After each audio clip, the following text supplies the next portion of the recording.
नमस्कार, प्रणाम। मैं दमन तिवारी हूँ और आप सभी का हार्दिक स्वागत करता हूँ आपके अपने यूट्यूब चैनल भक्ता महोदय में। लखनऊ विश्वविद्यालय के LLB 3 ईयर्स के पेपर को लेकर के हम लोग लगातार डिस्कशन कर रहे हैं। उन सभी सवालों की बात कर रहे हैं एक एक करके।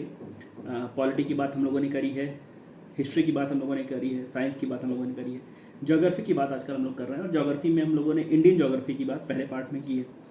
कुछ सवाल जो इंडियन ज्योग्राफी वाले सेगमेंट के हैं वो, और कुछ सवाल जो हैं वर्ल्ड ज्योग्राफी के, जिसको चिन्हित किया गया है, जिसको संकलन जिसका किया गया है विश्वविद्यालय के जो पूर्व के लोग हैं उनके द्वारा, जिन लोगों ने इंटरेस्ट दिया था उनके द्वारा, उनकी बात आज हम लोग इस वीडियो में करने वाले हैं। तो हम लोग पिछले वीडियो में जो आखिरी सवाल हम लोग का था वो विश्वविद्यालयों को लेकर के था, शिक्षण संस्थाओं को लेकर के था कि कौन सी पहली एग्रीकल्चर यूनिवर्सिटी थी। उसी को हम आगे अगर बढ़ाएं तो जो नॉर्मनी बोरलॉग, जो हरित क्रांति हुई, जो हरित क्रांति के साथ साथ हम लोगों को ये भी देखना है कि श्वेत क्रांति के रूप में, नीली क्रांति के रूप में जो अलग अलग चीज़ों के उत्पादन में वृद्धि को लेकर के, जो अलग अलग प्रकार के सुधारों को लेकर के क्रांतिकारी कदम उठाए गए और जिन्हें एक क्रांति का रूप दिया गया, क्रांति का नाम दिया गया, उन सभी की जानकारी आपके लिए ज़रूरी है। जैसे एक सवाल था कि ब्लैक रिवॉल्यूशन किससे संबंधित है। ब्लैक रिवॉल्यूशन के साथ पिंक रिवॉल्यूशन को लेकर के है। पिंक रिवॉल्यूशन ओनियन, प्याज के उत्पादन को लेकर के। ब्लैक रिवॉल्यूशन जो है क्रूड ऑयल प्रोडक्शन को लेकर के, कच्चे तेल के उत्पादन को लेकर के। खैर ये सवाल आया नहीं ब्लू रिवॉल्यूशन का, लेकिन ब्लू रिवॉल्यूशन की बात जो है फिशिंग को लेकर के। और जो ग्रीन रिवॉल्यूशन को लेकर के एनी बोरलॉग या नॉर्मन अर्नेस्ट बोरलॉग साहब की जो बात थी वो भी है कि वो किस देश के थे, USA के थे। सवाल इस प्रकार के भी आते रहे हैं कि जो मैक्सिमम, किसी भी फसल का जो मैक्सिमम प्रोड्यूसिंग स्टेट है, दो चीज़ें हैं, एक तो प्रोड्यूसिंग स्टेट और एक प्रोडक्टिविटी वाला स्टेट। तो कौन सा राज्य गेहूं के उत्पादन में, चावल के उत्पादन में, मक्के के उत्पादन में, धान के उत्पादन में, तिलहन के उत्पादन में या दलहन के उत्पादन में, जिस प्रकार भी जितने अधिक से अधिक आप याद करके आ सकें, जितने अधिक से अधिक आप दिमाग में बिठा के ला सकें, लेकर के आइए। और उसमें से एक चीज़ ज़रूर देख लीजिएगा कि जो मुख्य रूप से खाद्यान्न फसलें हैं, गेहूँ, मक्का, चावल, इस प्रकार की चीज़ें हैं। अब जौ में जाना, ज्वार में जाना थोड़ा मुश्किल भी हो जाता है, और जिसमें उत्तर प्रदेश प्रथम हो। ऐसे सवालों को आप जरूर देख करके आइएगा। Shakkar Nagar is an important sugar producing centre of which state. Shakkar Nagar कहाँ पर स्थित है, कौन से राज्य में स्थित है, जो कि इम्पॉर्टेंट शुगर प्रोड्यूसिंग सेंटर है, आंध्र प्रदेश में है।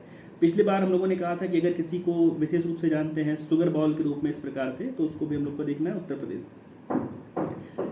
एक रिवॉल्यूशन, हम लोग जो रंग के आधार पर रिवॉल्यूशन की बात कर रहे हैं, तो येलो रिवॉल्यूशन जो है वो ऑयल सीड प्रोडक्शन को लेकर के है। उसके बाद सोयाबीन के लीडिंग प्रोड्यूसर को लेकर के पूछा गया है। ऑयल सीड के लार्जेस्ट प्रोड्यूसर को लेकर के सवाल आया है। सवाल है कि कौन सी ऐसी फसलें हैं जो मैक्सिमम नाइट्रोजन को हवा से खींचती हैं।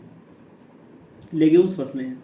Silk producing, largest silk producer in world, और कॉफ़ी के प्रोड्यूसर, रबर के प्रोड्यूसर, इन सब चीज़ों को लेकर के, मतलब जो ये आर्थिक टाइप की फसलें हैं उनको लेकर के सवाल आया है।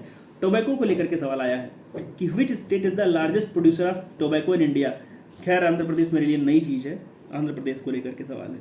कोकोनट को लेकर के, कार्डमम को लेकर के, और काली मिर्च को लेकर के, स्पाइस गार्डन किसे कहा जाता है, इस प्रकार के सवाल आए हैं। झूम खेती को लेकर के सवाल आया है, खेती का एक प्रकार है झूम खेती। सैफरॉन को लेकर के है, केसर को लेकर के सवाल है। जिंक मटेरियल की बात कर ले, अभी तक हम लोगों ने फसलों की बात करी। जिंक का एक सवाल आया है कि Rajasthan has near monopoly in which mineral. Zinc को लेकर के सवाल है। जो भी लोग खेती बाड़ी करते हैं आप सब जानते हैं, जिंक हम लोग डालते हैं, नाइट्रोजन, यूरिया और जिंक। बॉक्साइट को लेकर के सवाल है कि which industry uses bauxite as a principal raw material, aluminium. Copper का सबसे बड़ा रिजर्व, कॉपर का सबसे बड़ा भंडार किस राज्य के पास है, राजस्थान के पास है। Coal producing largest coal producing state, Jharkhand.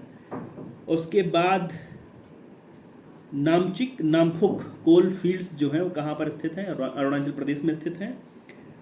Korba coal field को लेकर के सवाल, तालचर कोल फील्ड को लेकर के सवाल, ओल्डेस्ट ऑयल फील्ड को लेकर के सवाल, डिगबॉय असम। ये सवाल आया हुआ है, पहले के सवाल ऐसे ही हैं, स्मृति आधारित है।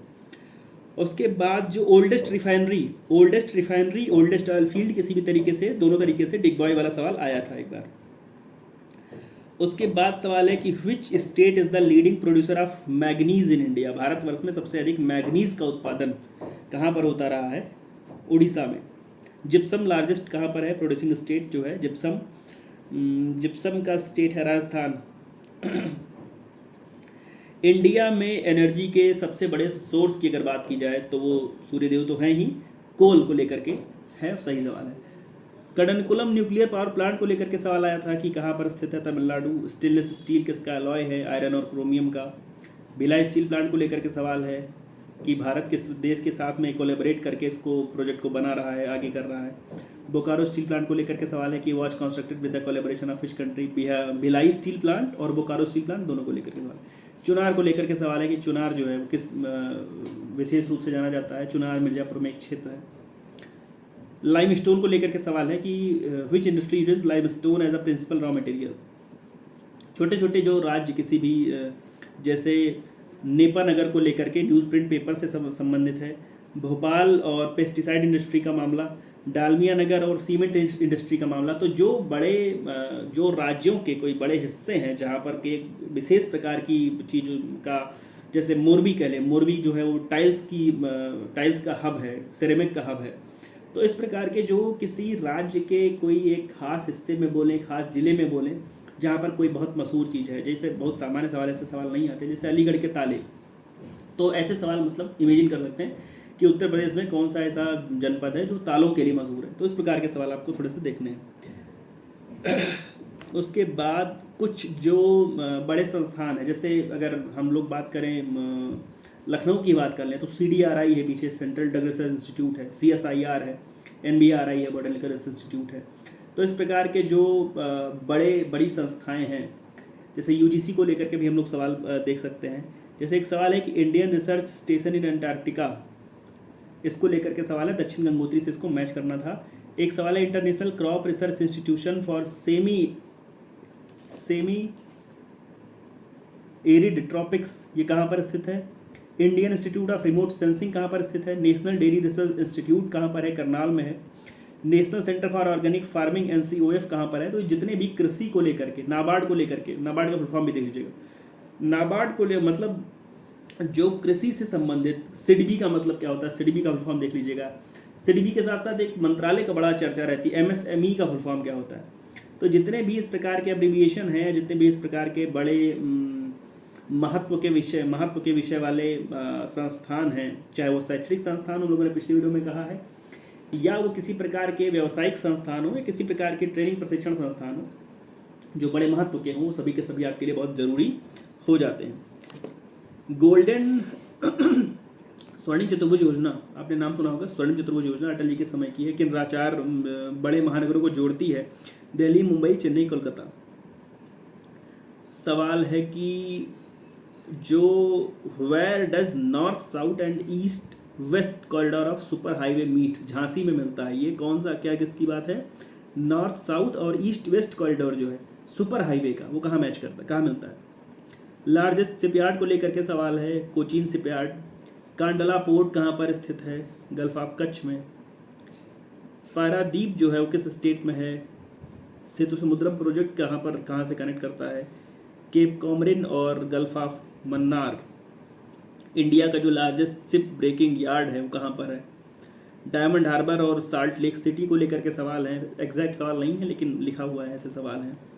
जंगल महल को लेकर के सवाल है कि जंगल महल जो है वो कहाँ पर है। क्या nuclear reactor of India, what was the first name of nuclear reactor of India, Apsara. तो ये सवाल जो इतने हैं लगभग, ये इनमें से मैं कहूँ अधिकतम सवाल जो है विश्वविद्यालय के पुराने परीक्षाओं में जो LLB के 3 इयर्स का एंट्रेंस है आपका, उसमें पूछे जाते रहे हैं, पूछे गए हैं। और कुछ एक सवाल जो स्मृति आधारित हैं, जैसे मैंने कहा कि जंगल महल को लेकर के सवाल था, किस प्रकार से था वो एक बार देखना पड़ेगा। वर्ल्ड ज्योग्राफी की बात जो हम लोग कर रहे थे, जो हम लोग बड़ा उसको एक हेडक मान रहे हैं कि कैसे विश्व के भूगोल को लेकर के हम लोग कैसे तैयार रहना है। बिग बैंग थ्योरी को लेकर के सवाल है कि बिग बैंग थ्योरी जो है वो किस चीज़ के विषय में है, क्या मनुष्य की उत्पत्ति के विषय में है या जन्म की उत्पत्ति के विषय में। बिगिनिंग ऑफ यूनिवर्स को लेकर के। मिल्की वे को लेकर के सवाल है कि milky way is classified as what kind of galaxy. जो star what does the colour of the star indicate, किसी भी तारे का जो रंग है वो क्या इंडिकेट करता है, temperature. Black hole was first made known by S. Chandrashekhar. Supernova को लेकर के है कि सुपरनोवा क्या है। लाइट ईयर की जो यूनिट है, हम लोगों ने सब शायद जब साइंस की अगर बात की है या नहीं की है मुझे याद नहीं आ रहा है, साइंस में यूनिट की जो यूनिट के सवाल हैं आपके लिए बहुत ज़रूरी है। और उसके बाद group of stars arranged in a particular shape वो क्या कहलाते हैं, धूमकेतु। Who discovered that the earth revolves around the sun, Copernicus. जो अर्थ और सन के बीच के प्लैनेट हैं वो कौन से हैं, मरकरी और वीनस। हाँ, सोलर एनर्जी को लेकर के एक सवाल आपके में आया था कि what is the reason of solar energy. उसके बाद सवाल है कि what is one astronomical unit. एक एस्ट्रोनॉमिकल यूनिट का मतलब क्या होता है, average distance between earth and sun. सवाल आया है कि which planet takes the least time to orbit the sun. कौन सा जो प्लेनेट है वो सबसे कम समय लेता है सूर्य की परिक्रमा करने में। इस प्रकार के सवाल आए प्लेनेट्स को लेकर के सवाल। अच्छा, प्लेनेट्स को लेकर के हम लोग 9 ग्रह होते हैं और इतने पर रुक जाते हैं, लेकिन उससे भी आगे थोड़े से सवाल हैं, जैसे मॉर्निंग स्टार किसको बोलते हैं, इवनिंग स्टार किसको बोलते हैं, ट्विन सिस्टर ऑफ अर्थ किसको बोलते हैं, अर्थ की डायमीटर को लेकर के सवाल है। जो 8 मिनट 26 सेकंड वाला है कि सूर्य की रोशनी जो सबसे पहली जो पृथ्वी पर गिरती है वो कितना समय लेती है, अर्थ के सबसे नियरेस्ट प्लेनेट कौन है, और डे एंड नाइट के कॉज क्या हैं, moon of the planet Jupiter की जो डिस्कवरी है किसके द्वारा हुई, लार्जेस्ट प्लेनेट जो है सोलर सिस्टम में कौन सा है, जुपिटर। हैवीएस्ट प्लेनेट कौन सा है सोलर सिस्टम का, जुपिटर। सवाल है कि among the following which planet takes maximum time for one revolution around the sun, Jupiter. Which planet has the largest number of natural satellites और मून्स, जुपिटर। जुपिटर को लेकर के, सैटर्न को लेकर के लगातार सवाल रहे हैं, एक आध करके। Titan is the largest moon which planet, of which planet, जिसको लेकर के। सी ऑफ ट्रैंक्विलिटी को लेकर के सवाल है। The sea of tranquillity lies on, किस पर डिपेंड करती है, किस पर पड़ती है, मून पर। लूनार एक्लिप्स को लेकर के सवाल है कि lunar eclipse is caused when, कब ये घटित होती है घटना, earth comes between sun and moon, जिस समय हो जाता है। ब्लू मून को लेकर के सवाल आया था कि blue moon phenomenon occurs when, कब। What is mount Etna. ये माउंट एटना और किलिमंजारो का सवाल LLB 5 ईयर्स का है, आप में नहीं आया था, लेकिन इस प्रकार का सवाल हो सकता है पूछना। लॉन्गेस्ट डे, एक साल का लॉन्गेस्ट डे। अब लॉन्गेस्ट डे को लेकर के तो मैं नहीं कहूँगा कि ये वर्ल्ड ज्योग्राफी का सवाल है, ये लिख भले यहाँ किसी ने दिया सेगमेंट में, लेकिन ये तो सामान्य ज्ञान की बात है। उसके बाद जो ब्लैक माउंटेन कहाँ पर सिचुएटेड है, माउंट टिटलिस कहाँ पर है। रूफ ऑफ द वर्ल्ड आपका सवाल था कि रूफ ऑफ द वर्ल्ड किसको बोलते हैं, पामीर। पंसीर वैली कहाँ पर स्थित है, अफगानिस्तान को लेकर के। सिलिकॉन वैली, USA की सिलिकॉन वैली को लेकर के भी सवाल आपके में आ चुका है, कैलिफोर्निया। बिगेस्ट डिजर्ट, सबसे बड़ा जो रेगिस्तान है, सहारा। और which is the most populated desert in the world, Thar. उसके बाद in which country is the Gobi desert कहाँ पर है, मंगोलिया में। आपके में सवाल आया था। आपके में सवाल आया है कि 38th parallel border lines divide which 2 countries, कौन 2 देशों को अलग करती है, नॉर्थ कोरिया, साउथ कोरिया। मुझे लगता है ये उस समय का सवाल है जिस समय नॉर्थ कोरिया और साउथ कोरिया बहुत तनातनी थी, युद्ध का माहौल था, और उस समय सवाल पूछा गया होगा। करंट अफेयर्स की तरह भी कह सकते हैं, वर्ल्ड ज्योग्राफी की तरह भी कह सकते हैं। टर्की का कौन सा ऐसा शहर है जिसको गेटवे टू द वेस्ट बोलते हैं, पश्चिम का गेटवे बोलते हैं, इस्तांबुल। उसके बाद सवाल है कि लैंड ऑफ वाइट एलिफेंट। अब लैंड ऑफ वाइट एलिफेंट को मैं वर्ल्ड ज्योग्राफी नहीं मानता हूँ, लैंड ऑफ वाइट एलिफेंट को मैं सामान्य ज्ञान का सवाल जैसे मानता हूँ कि बचपन से हम लोग छोटी किताबों में पढ़ते हैं, सफ़ेद हाथी कहाँ पाए जाते हैं, थाईलैंड में। गार्डन ऑफ लेक्स सवाल आपके में आया था, फिनलैंड को लेकर के सवाल आया था। पर्ल ऑफ साइबेरिया को लेकर के सवाल आया है, Baikal lake. Largest river of the world in terms of drainage area. यहीं पर मैं एक चीज़ दोहराऊँ कि पिछले वीडियो में मैंने कहा कि जब आप भारतवर्ष में किसी नदी को पढ़िए, सबसे लंबी नदी, सबसे बड़ी नदी, सबसे चौड़ी नदी, बाएं से दाएं बहने वाली नदी, पूर्व से पश्चिम बहने वाली नदी को लेकर के अलग अलग किस्म के सवाल आपसे पूछे जाते रहे। वैसे एक सवाल यहाँ पर लिखा हुआ है, लार्जेस्ट रिवर नहीं पूछा हुआ है, पूछा हुआ है कि which is the largest river in world, longest river in world. Longest river जो वर्ल्ड की है वो नील है, उसकी स्पेलिंग NILE है, नाइल बोलते हैं, कुछ लोग नील भी बोलते हैं। और जो largest river of the world है in terms of drainage area वो अलग है, वो अमेजन है। तो Amazon largest river of the world in terms of drainage area, और नील जो है वो लॉन्गेस्ट रिवर इन वर्ल्ड है। दोनों में थोड़ा सा अंतर है पूछे जाने के पैटर्न में। अब हम लोग लार्जेस्ट रिवर पढ़ करके गए हैं, कि ड्रेनेज एरिया के अनुसार लार्जेस्ट जो रिवर है वो अमेजन है। अब वहाँ पर हम लोगों ने लार्जेस्ट देखा या लॉन्गेस्ट देखा, टिक करना ठीक नहीं है, पूरा पढ़ना जरूरी है। तो इतने सवाल आपके लिए इंडियन ज्योग्राफी के, वर्ल्ड ज्योग्राफी के हैं। इसमें से अधिकतर सवाल जो हैं वो आपके जो सीनियर्स हैं, और कुछ सवाल जो स्मृति आधारित हैं वो आपको बताने का मैंने प्रयास किया है। थोड़ा एक वीडियो लेकर के मैं और आऊँगा कि जो इसमें से बच जाता है, जैसे कुछ चीज़ें हैं कि मेजर कंट्रीज हैं उनकी कैपिटल करेंसीज को लेकर के, तो सारे देशों की कैपिटल और करेंसी याद करना बड़ा मुश्किल है। कुछ ऐसे भी देश हैं जो बिल्कुल हमारे लिए गुमनाम है, लेकिन वो देश जिनके साथ हमारा लगातार कुछ ट्रांजेक्शन चल रहा है, कोई युद्धाभ्यास चल रहा है, कुछ तनातनी चल रही है, तो वो देश हमारे लिए थोड़ा रेलिवेंट हो जाता है।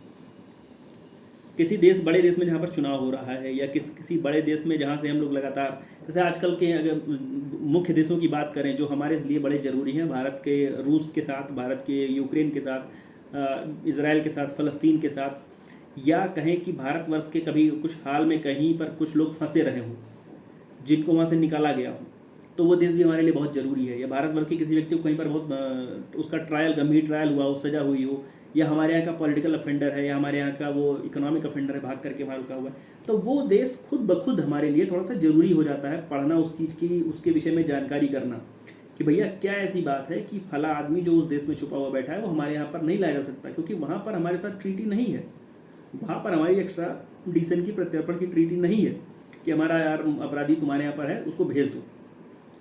तो वो देश हम लोग के लिए ज़रूरी है जहाँ की हमको कंट्री की जो कैपिटल है, करेंसी है, वो सब देखना है। वहीं पर जो देश कुछ किसी मशहूर नदी के किनारे पर स्थित हैं, जैसे जो हमारे जो जगहें हैं, जो मशहूर जगह हैं, जैसे आगरा यमुना है, अहमदाबाद साबरमती, अयोध्या सरयू जी, बद्रीनाथ अलकनंदा, कोलकाता हुगली, कटक महानदी, दिल्ली यमुना, डिब्रूगढ़ ब्रह्मपुत्र। तो इस प्रकार से जो बड़े शहर हैं, जो चर्चित शहर हैं, जो किसी बड़ी नदी के किनारे हैं, या रिवर वैली प्रोजेक्ट की अगर हम बात करें तो बनसागर प्रोजेक्ट है, सोन पर ब्यास प्रोजेक्ट है, ब्यास पर भाखड़ा नागल, सतलज पर है। अच्छा, हम लोग भाखड़ा नागल के विषय में लगातार सुनते हैं, सबसे बड़ा डैम, सबसे बड़ा डैम। सवाल इस प्रकार से भी पूछ सकते हैं कि किस नदी पर है, तो सतलज नदी किन राज्यों के लिए है, बोले किन राज्य, कौन सा राज्य से लाभान्वित होते हैं, तो पंजाब, हरियाणा, राजस्थान, हिमाचल प्रदेश। अब आपसे पूछ लिया गया कि भाखड़ा नागल प्रोजेक्ट जो कि सतलज नदी पर है, निम्न में से किस राज्य के लिए लाभ नहीं देता है, उससे लाभान्वित नहीं होता। पंजाब, हरियाणा, राजस्थान, हिमाचल प्रदेश का एक झुंड बना दिया गया, पंजाब, हरियाणा, राजस्थान, हिमाचल प्रदेश, हिमाचल हटा के झारखंड का। तो ऐसे करके आपको एक जो है वो मिसमैच चेक करना है। तो जिस समय आप देख रहे हैं उस समय रिवर वैली प्रोजेक्ट को भी थोड़ा सा बड़े स्तर पर देख करके आइए। तो इसको लेकर के हम लोग एक वीडियो में और उसको कवर कर लेंगे, क्योंकि वीडियो धीरे धीरे लंबी हो रही है। तो ढेर सारी शुभकामनाएं आप सभी के लिए। 3 इयर्स का जो आपका एंट्रेंस का पैटर्न रहा है, सिलेबस रहा है, हम लोग प्रयास कर रहे हैं कि उसके अकॉर्डिंग आपसे बात करें। जो सेगमेंट रह गया होगा उसको लेकर के मैं, उसके वीडियोस को लेकर के मैं आपके साथ समक्ष जल्दी उपस्थित हो जाऊंगा। तब तक मेरे साथ जुड़े रहिए, और आपके बहुमूल्य सुझावों की, प्रश्नों की भी प्रतीक्षा रहती है, लेकिन एक ही प्रश्न की बार बार प्रतीक्षा नहीं रहती कि पेपर कब होंगे, क्योंकि वो तो मैं अपनी जिम्मेदारी मानकर बैठा हूँ कि जैसे ही एग्ज़ाम की डेट है मैं आपको बता दूँ। फिर आपको किसी न किसी माध्यम से पता ही चल जाएगा, लेकिन मैं प्रयास करता हूँ कि मैं अपने माध्यम से आपको सबसे पहले सूचित कर दूँ, क्योंकि आप मेरे ऊपर एक आशा भरी निगाह से देख रहे हैं। तो उस सवाल के अलावा आपके मन में जो भी सवाल हो, आपके इंटरेस्ट को लेकर के, आपके एडमिशन को लेकर के, कट ऑफ को लेकर के, हॉस्टल को लेकर के, एनवायरनमेंट को लेकर के, आप लोग कमेंट बॉक्स में आकर के पूछिए। और जो पुराने लोग हैं वो वहाँ पर अगर जाकर देख रहे हैं मैं उस सवाल को, तो आप लोग भी वहाँ पर जवाब देने का प्रयास कीजिए अपने अनुभव के आधार पर। तो ढेर सारी शुभकामनाएं आप सभी को, जल्दी आपके साथ जुड़ेंगे और जो शेष चीज़ें उस पर चर्चा करेंगे। धन्यवाद, प्रणाम।